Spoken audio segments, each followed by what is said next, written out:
Let's look at limits involving radicals now.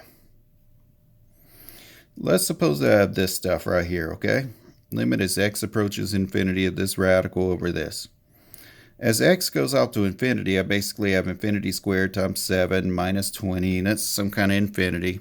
Even if I take the square root, if x keeps getting bigger and bigger, this thing keeps growing without bound. How about the bottom? Infinity plus 6 goes off to some form of infinity. And what's infinity over infinity? Indeterminate. So here's what I'm going to do in this case when I have a radical. I'm going to say the limit as x approaches infinity of square root of 7x squared minus 20. Leave a space there. Write my x plus 6. And this time, instead of dividing by the highest degree of x in my denominator, which I would divide by x normally, that won't do me any good here, because if I try to divide this by x, I get nothing of it. I need to get up under this radical right here. So what I'm going to have to do then is I'm going to have to divide by the square root of x squared. What I do to the top, I got to do to the bottom. Square root of x squared. So it's kind of like you're dividing by the highest degree of x in the bottom. But to get under the radical, you got to divide by the square root of x squared. So we have the limit as x approaches infinity. Now for this part, we can write that as one large radical for my numerator. I could say that's 7x squared minus 20 over x squared. Just wrote this as one large radical instead of two. Over x plus 6 over square root of x squared doesn't help me here because I don't have a radical there.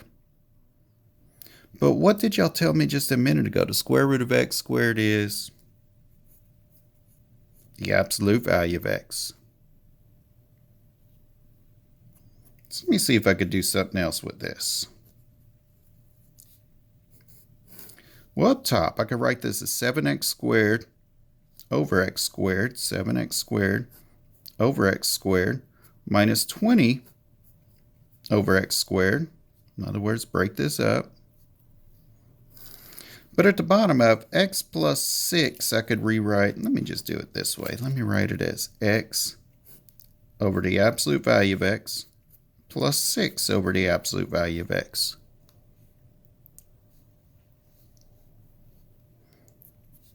Hope y'all still with me here.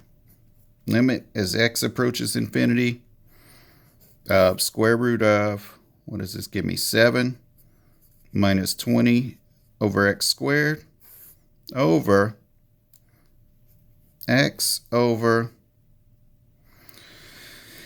let me see if I could do something with this absolute value of x. Didn't we say the absolute value of x is either equal to x itself or the opposite of x? And this part is equal to x if x is greater than or equal to 0. It's equal to the opposite of x if x is less than 0. Now let's see, what is x approaching here? Positive, infinity. Isn't it this case, all max values are going to end up going towards positive, right? If x is approaching infinity, that means my x's are positive. So I could say the absolute value of x is equal to just x in this case. So this absolute value of x turns into x, and this absolute value of x turns into x. Oh, now I got something to work with here. Limit as x approaches infinity of square root of 7 minus 20 over x squared over, I could say that's 1 plus 6 over x. So let's see what that gives me.